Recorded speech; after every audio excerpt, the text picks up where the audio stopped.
नमस्कार दोस्तों, हम पिछले वीडियो में 78 तक के प्रश्नों के बारे में चर्चा किए थे। आज हम लेकर उपस्थित हुए हैं 79 से 114 तक के प्रश्न, जिसमें 79 वाले प्रश्न है प्रथम बौद्ध संगीत के अध्यक्ष कौन थे।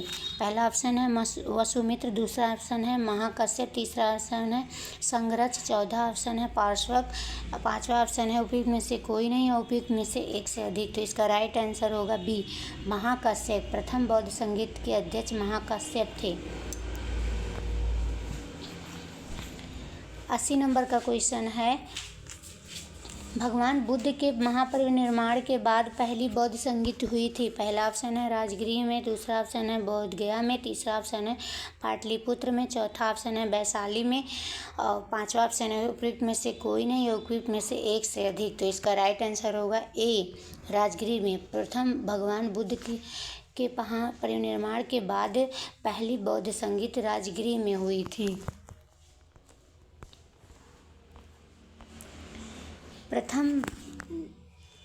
प्रथम बौद्ध महासंघ कहाँ आयोजित हुई थी, वही क्वेश्चन है लेकिन घुमा फिरा के हुआ है।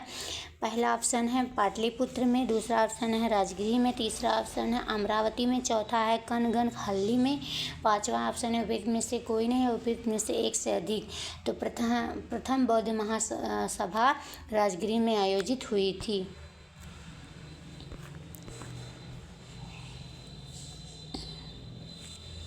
हमारे चैनल को सब्सक्राइब ज़रूर करिए और शेयर भी करते रहिएगा।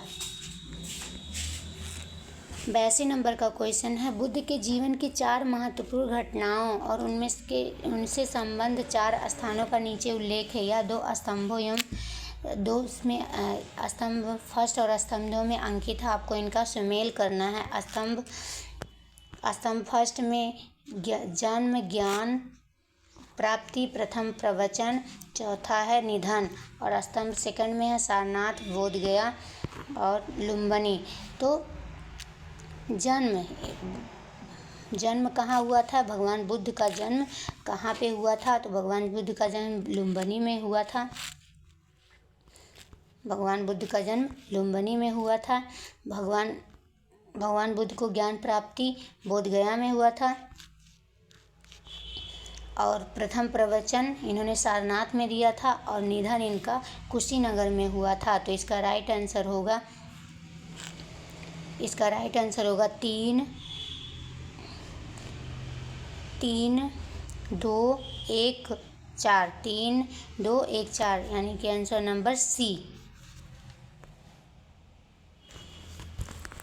आइए कुछ इसके बारे में चर्चा करते हैं। महात्मा बुद्ध का जन्म 563 ईसा पूर्व में कपिलवस्तु के समीप लुम्बिनी वन में हुआ था। बोध गया में वैशाख पूर्णिमा की रात को इन्हें ज्ञान प्राप्ति हुआ था। काशी के ऋषि पत्तन मृगदाव, जिसको सारनाथ कहते हैं, उन्होंने प्रथम उपदेश दिया था और कुशीनगर में इनका निधन हुआ था।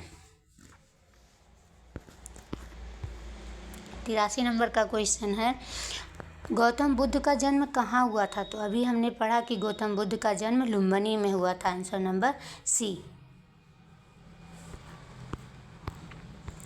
बोध गया में किसे ज्ञान प्राप्ति हुई थी। पहला ऑप्शन है महावीर स्वामी को, दूसरा ऑप्शन है गौतम बुद्ध को, तीसरा ऑप्शन है सिमंदर स्वामी को, चौथा ऑप्शन है पार्श्वनाथ स्वामी को और पांचवा ऑप्शन है उपयुक्त में से कोई नहीं और उपयुक्त में से एक से अधिक। तो इसका राइट आंसर होगा बी, गौतम बुद्ध को। 85 नंबर का क्वेश्चन है, गौतम बुद्ध ने अपना प्रथम उपदेश कहाँ दिया था। तो पहला ऑप्शन है पाटलिपुत्र में, दूसरा ऑप्शन है सारनाथ में, तीसरा ऑप्शन है गया में, चौथा ऑप्शन है वैशाली में, पांचवा ऑप्शन है उपयुक्त में से कोई नहीं उपयुक्त में से एक से अधिक। तो इसका राइट आंसर होगा बी, गौतम बुद्ध ने अपना प्रथम उपदेश सारनाथ में दिया था। 86 नंबर का क्वेश्चन है, बोध गया में महाबोधि मंदिर बनाया गया था, जहां पहला ऑप्शन है गौतम बुद्ध पैदा हुए थे, दूसरा ऑप्शन है गौतम बुद्ध को ज्ञान प्राप्त हुआ था, तीसरा ऑप्शन है गौतम बुद्ध ने अपना प्रथम प्रवचन दिया था और चौथा ऑप्शन है गौतम बुद्ध की मृत्यु हुई थी। तो इसका राइट आंसर होगा बी, गौतम बुद्ध को जहां ज्ञान प्राप्ति हुआ था वहां महाबोधि मंदिर बनाया गया है।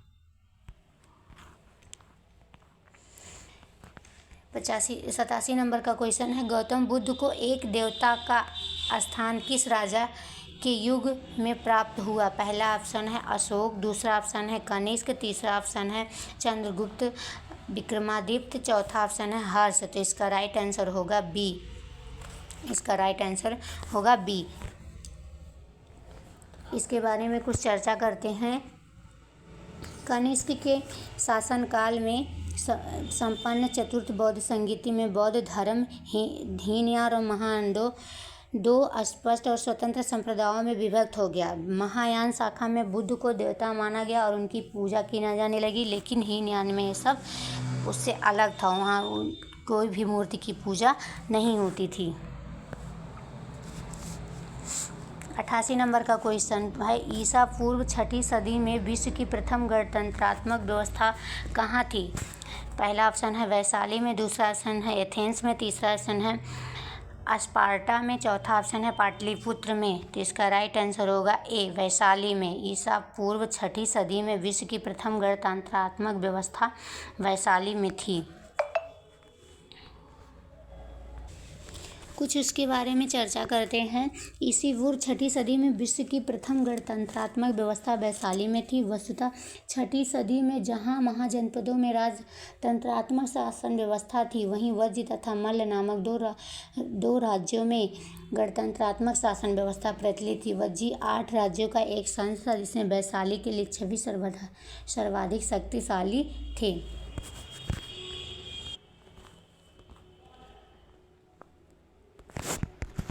16 महाजनपदों की सूची उपलब्ध है। पहला ऑप्शन है महाभारत में, दूसरा ऑप्शन अंगुत्तर निकाय में, तीसरा ऑप्शन है छंदोगाय उपनिषद में, चौथा ऑप्शन है संयुक्त निकाय में। तो इसका राइट आंसर होगा बी, अंगुत्तर निकाय में। बौद्ध ग्रंथ में के अंगुत्तर निकाय में 16 महाजनपद की सूची उपलब्ध है। पहला महाजनपद है अंग, दूसरा मगध, तीसरा काशी, चौथा कौशल, पांचवा वज्जी, छठवां मल्ल, सातवां चेदी, आठवां वत्स, नौवां कुरु, 10वां पांचाल, 11वां मत्स्य, 12वां शूरसेन, 13वां अश्मक, 14वां अवंती, 15वां कंधार, 16वां कंबोज। नालंदा विश्वविद्यालय की स्थापना का युग है। पहला ऑप्शन है मौर्य, दूसरा ऑप्शन है कुषाण, तीसरा ऑप्शन है गुप्त, चौथा ऑप्शन है पाल। तो इसका राइट आंसर होगा सी, गुप्त। नालंदा विश्वविद्यालय गुप्त वंश का युग है के टाइम पे स्थापना हुई थी। बौद्ध पीठ एवं विश्वविद्यालय था। यह दक्षिणी बिहार में राजगिरी के निकट स्थित था। इसके ध्वंसावशेष बड़ा गांव ग्राम में दूर तक आज भी बिखरे पड़े हैं। 5वीं शताब्दी के मध्य गुप्तों के समय में नालंदा विश्वविद्यालय अस्तित्व में आया। सर्वप्रथम कुमार गुप्त प्रथम ने नालंदा बौद्ध विहार को दान दिया और बाद में बुद्ध गुप्त, तथागत गुप्त तथा वलादित्य नामक गुप्त शासकों ने भी इस विहार को दान दिए।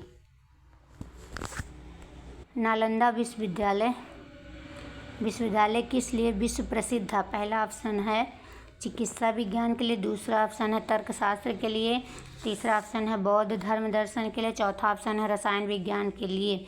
यह 42वीं बीपीएससी प्री में 1997 और 98 में पूछा गया था। इसका राइट आंसर होगा सी, बौद्ध धर्म दर्शन के लिए। उसी के अध्ययन के लिए चीनी यात्री ह्वेनसांग भी भारत में आया था। 92 के क्वेश्चन है, मध्यकालीन भारत में मनसबदारी व्यवस्था क्यों लागू की गई थी? पहला ऑप्शन है राजस्व एकत्रित करने हेतु, दूसरा ऑप्शन है सैनिकों की सुगमता से भर्ती हेतु, तीसरा ऑप्शन है धार्मिक सद्भाव की स्थापना हेतु, चौथा ऑप्शन है स्वच्छ प्रशासन सुनिश्चित करने के लिए, पांचवा ऑप्शन है उपयुक्त में से कोई नहीं और उपयुक्त में से एक से अधिक। तो इसका राइट आंसर होगा बी, सैनिकों की सुगमता से भर्ती करने के लिए मध्यकालीन भारत में मनसबदारी व्यवस्था लागू की गई थी।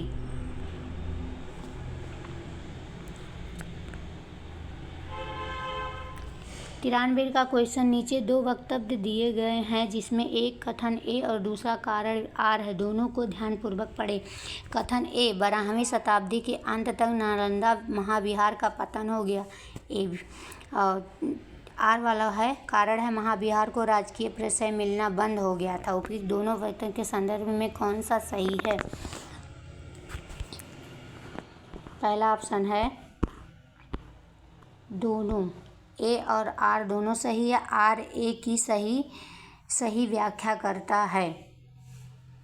दूसरा ऑप्शन है दोनों, ए और आर सही है परंतु आर ए की सही व्याख्या नहीं करता है।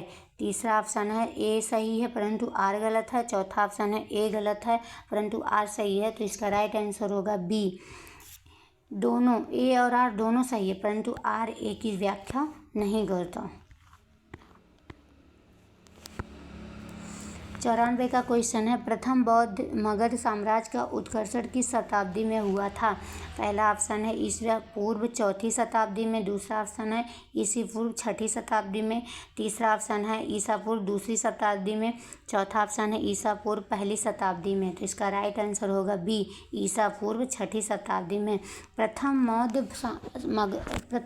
मगध साम्राज्य का वास्तविक संस्थापक राजा बिम्बिसार था। मगध का उत्कर्षण ईसा पूर्व 6वीं शताब्दी में हुआ था।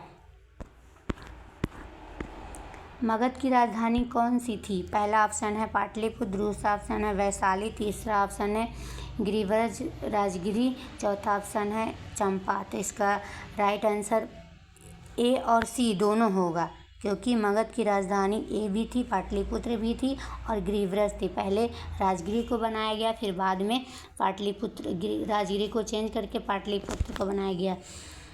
मगध की आरंभिक राजधानी गिरिव्रज थी। बाद में उदयन ने पाटलिपुत्र को राजधानी बनाया, जो गुप्त काल तक मगध की राजधानी बनी रही। मगध साम्राज्य पर शासन करने वाले प्रथम राजवंश के विषय में बौद्ध ग्रंथों एवं पुराणों में अलग अलग विवरण मिलता है। पुराणों के अनुसार मगध पर शासन करने वाला पहला राजवंश बृहद्रथ वंश था। इस वंश का पहला राजा जरासंध था, जिसने गिरिव्रज को अपनी राजधानी बनाया था।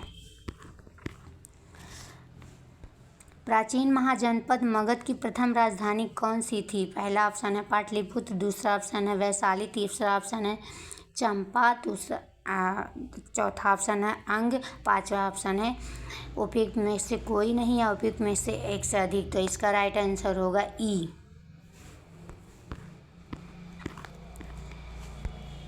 नंद वंश के पश्चात मगध पर किस राजवंश ने शासन किया था? पहला ऑप्शन है मौर्य, दूसरा ऑप्शन है शुंग, तीसरा ऑप्शन है गुप्त, चौथा ऑप्शन है कुषाण। तो इसका राइट आंसर होगा ए, नंद वंश के पश्चात मगध पर मौर्य वंश ने शासन किया था।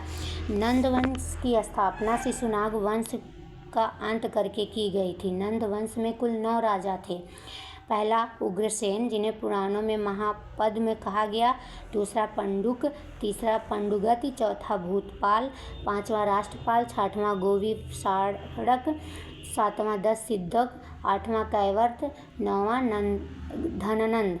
नंद वंश में जनता से बलपूर्वक धन वसूलने, छोटी छोटी वस्तुओं पर भारी कर लगाने के कारण जनता शासकों की विरुद्ध हो गई। चारों ओर घृणा एवं असंतोष का वातावरण व्याप्त हो गया।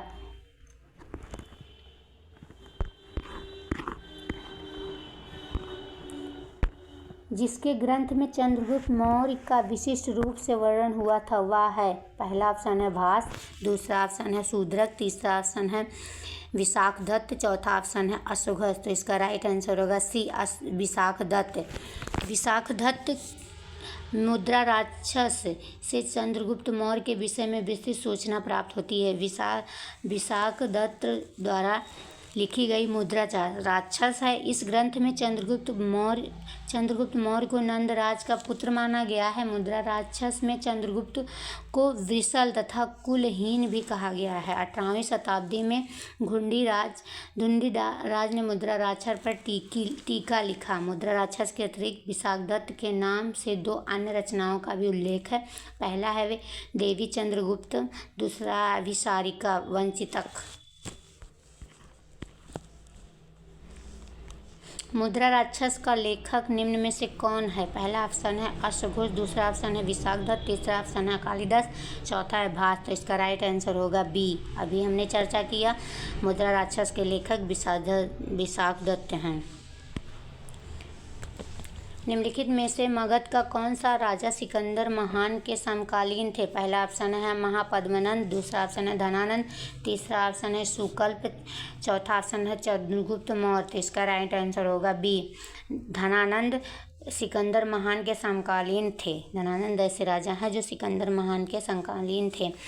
महापद्मनंद के उत्तराधिकारियों की संख्या पुराणों तथा बौद्ध ग्रंथों में 8 मिलती है। इस वंश का अंतिम शासक धनानंद था जो सिकंदर का समकालीन था। उसे यूनानी के लेखकों ने अग्रमीज कहा। जेनोफोन उसे बहुत धनाढ़ व्यक्ति बताता है। भद्रसाल उसका सेनापति था। पाटलिपुत्र में स्थित चंद्रगुप्त का महल मुख्यतः बना था। पहला ऑप्शन है ईंटों का, दूसरा पत्थरों का, तीसरा है लकड़ी का, चौथा है मिट्टी का। तो इसका राइट आंसर होगा सी, लकड़ी का। पाटलिपुत्र में स्थित चंद्रगुप्त का महल लकड़ी का बना था। बिहार में पटना के समीप बुलंदी बाग एवं कुम्हार में की गई खुदाई से मौर्य काल के लकड़ी के विशाल भवनों के अवशेष प्रकाश में आए। इन्हें प्रकाश में लाने का श्रेय स्पूनर महोदय को है। बुलंदी बाग से नगर के परकोटों के अवशेष तथा कुम्हार से राजप्रसाद के अवशेष प्राप्त हुए। बोधिसत्व पद्मढ़ी की पेंटिंग स्थित है। पहला ऑप्शन है बादामी में, दूसरा ऑप्शन है बाग में, तीसरा ऑप्शन है एलोरा में, चौथा ऑप्शन है अजंता में। तो इसका राइट आंसर होगा डी। बोधिसत्व पद्मढ़ी की पेंटिंग अजंता में स्थित है।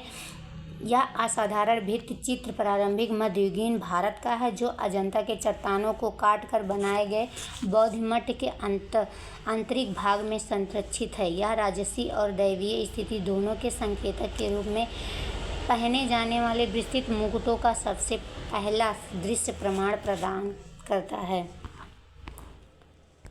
बिहार में विक्रमशिला विश्वविद्यालय के संबंध में निम्नलिखित कथनों पर विचार कीजिए। यह बिहार के वर्तमान बांका जिले में स्थित है। इसकी स्थापना पाल वंश के राजा गोपाल प्रथम ने की थी।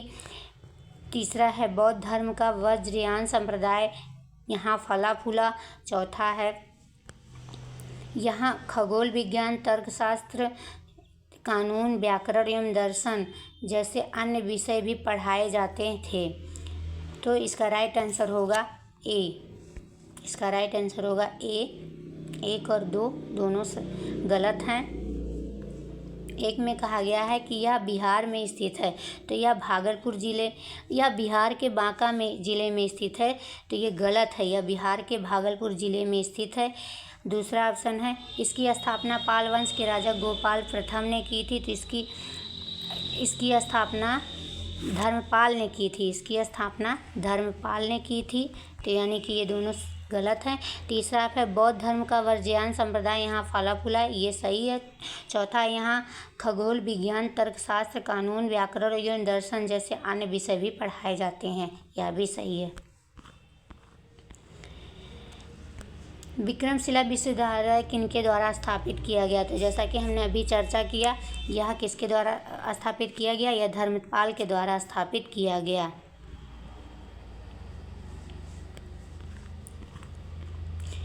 विक्रमशिला शिक्षा केंद्र के संस्थापक का नाम क्या है? अभी फिर यही क्वेश्चन आया है। पहला ऑप्शन है देवपाल, दूसरा धर्मपाल, तीसरा नयनपाल, चौथा नरेंद्रपाल। तो इसका राइट आंसर होगा बी, धर्मपाल। विक्रमशिला शिक्षा केंद्र के संस्थापक धर्मपाल को नाम माना जाता है। निम्नलिखित में से किस मौर्य राजा ने दक्कन की विजय प्राप्त की थी? पहला ऑप्शन है अशोक, दूसरा ऑप्शन है चंद्रगुप्त, तीसरा ऑप्शन है बिंदुसार, चौथा ऑप्शन है कुणाल। तो इसका राइट आंसर होगा बी, चंद्रगुप्त राजा ने दक्कन की विजय प्राप्त की थी। आइए इसके बारे में कुछ बातें हैं। मौर्य साम्राज्य के संस्थापक चंद्रगुप्त मौर्य ने दक्षिण भारत की विजय प्राप्त की थी।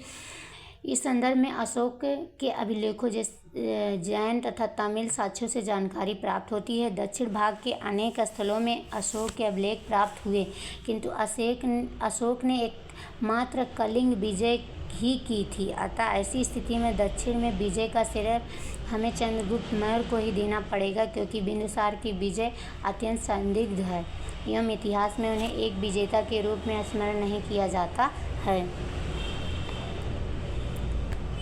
अभिलेख जिससे यह प्रमाणित होता है कि चंद्रगुप्त का प्रभाव पश्चिम भारत पे था है पहला क्या है, कलिंग शिलालेख, दूसरा है अशोक का गिरनार शिलालेख, तीसरा है रुद्रदामन का जूनागढ़ अभिलेख, चौथा अशोक का सोपारा अभिलेख। तो इसका राइट आंसर होगा सी, रुद्रदामन का जूनागढ़ अभिलेख से प्रमाणित होता है कि चंद्रगुप्त का प्रभाव पश्चिमी भारत पर था।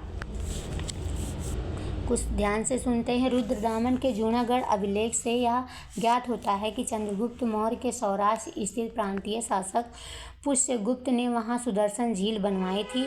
किसने बनवाई थी? पुष्यगुप्त ने सुदर्शन झील बनवाई थी। बाद में अशोक के यूनानी गवर्नर तुसाफ्स ने इस जलाशय के साथ बहुत सी नहरें बनवाई। इस प्रांत को आनर्त तथा सुराष्ट्र कहा गया। इस प्रांत को आनर्त भी कहा गया और सुराष्ट्र भी कहा गया। इससे पश्चिमी भारत पर चंद्रगुप्त के आधिपत्य का प्रमाण मिलता है। निम्न में से कौन सा क्षेत्र अशोक के साम्राज्य में सम्मिलित नहीं था? पहला ऑप्शन है अफगानिस्तान, दूसरा ऑप्शन है बिहार, तीसरा ऑप्शन है श्रीलंका, चौथा ऑप्शन है कलिंग। तो इसका राइट आंसर होगा सी, श्रीलंका अशोक के साम्राज्य में सम्मिलित नहीं था। श्रीलंका अशोक के साम्राज्य में सम्मिलित नहीं था। द्वितीय शिलालेख से स्पष्ट होता है कि भारत में अशोक का अधिकार चोल, पांड्य, सातपुत्र, केरलपुत्र एवं ताम्रपर्णी श्रीलंका को छोड़कर सर्वत्र था। यानी कि चोल, पांड्य, सतीपुत्र, केरलपुत्र एवं ताम्रपर्णी इन सभी में इसका अधिकार नहीं था और अन्य राज्यों में इसका अधिकार था। अशोक के शासनकाल में बौद्ध सभा किस नगर में आयोजित की गई थी? पहला ऑप्शन है मगध, दूसरा ऑप्शन है पाटलिपुत्र, तीसरा ऑप्शन है समस्तीपुर, चौथा ऑप्शन है राजगृह। तो अशोक के समय में बौद्ध सभा पाटलिपुत्र में आयोजित की गई थी। तो इसका राइट आंसर होगा बी। अशोक के शिलालेखों में प्रयुक्त भाषा थी। पहला ऑप्शन है संस्कृत, दूसरा ऑप्शन है प्राकृत, तीसरा ऑप्शन है पाली, चौथा ऑप्शन है हिंदी। तो इसका राइट आंसर होगा बी, प्राकृत। अशोक के शिलालेखों में प्राकृतिक भाषा थी। अशोक का इतिहास हमें मुख्यतः उसके अभिलेखों से ही ज्ञात होता है। उसके अभिलेख का विभाजन 3 वर्गों में किया जाता है। पहला शिलालेख, दूसरा स्तंभ लेख, तीसरा है गुहा लेख। शिलालेख 14 विभिन्न लेखों का एक समूह है जो 8 भिन्न भिन्न स्थानों से प्राप्त हुए। ये स्थान है शाहबाजगढ़ी, दूसरा है मानसेहरा, तीसरा है कालसी, चौथा है गिरनार, पांचवा है धौली, छठवां है जौगढ़, सातवां है एर्रुगुड़ी, आठवां है सोपारा। निम्नलिखित में से प्राचीन भारत की कौन सी लिपि दाहिने से बाईं ओर लिखी जाती है? पहला ऑप्शन है ब्राह्मी, दूसरा ऑप्शन है शारदा, तीसरा ऑप्शन है खरोष्टी, चौथा ऑप्शन है नंद नागरी, पांचवा ऑप्शन है उपयुक्त में से कोई नहीं है, उपयुक्त में से एक से अधिक। तो इसका राइट आंसर होगा सी, खरोष्टी, जो दाहिने से बाईं ओर लिखी जाती है। अशोक के धम्म का मूल संदेश क्या था? पहला ऑप्शन है राजा के प्रति वफादारी, दूसरा ऑप्शन है शांति एवं अहिंसा, तीसरा ऑप्शन है बड़ों का सम्मान, चौथा ऑप्शन है धार्मिक सहिष्णुता। तो इसका राइट आंसर होगा उपयुक्त में से एक से अधिक, क्योंकि शांति एवं अहिंसा, बड़ों का सम्मान, धार्मिक सहिष्णुता, ये तीनों अशोक के धम्म का मूल संदेश था। अशोक वह स्तंभ जिसमें अशोक ने स्वयं को मगध का सम्राट बताया है। पहला ऑप्शन है मास्की का लघु स्तंभ, दूसरा है रुम्नदेही स्तंभ, तीसरा ऑप्शन है क्वेन स्तंभ, चौथा ऑप्शन है बाबरू स्तंभ। तो इसका राइट आंसर होगा डी, बाबरू स्तंभ। बाबरू स्तंभ में अशोक ने स्वयं को मगध का सम्राट बताया। बाबरू स्तंभ लेख में अशोक ने स्वयं को मगध सम्राट बताया। पियदशिलाजा मगध संग अभिवादेतूनम आहा पवावा धच्चमचा। यही अभिलेख अशोक को बौद्ध धर्मावलंबी प्रमाणित करता है।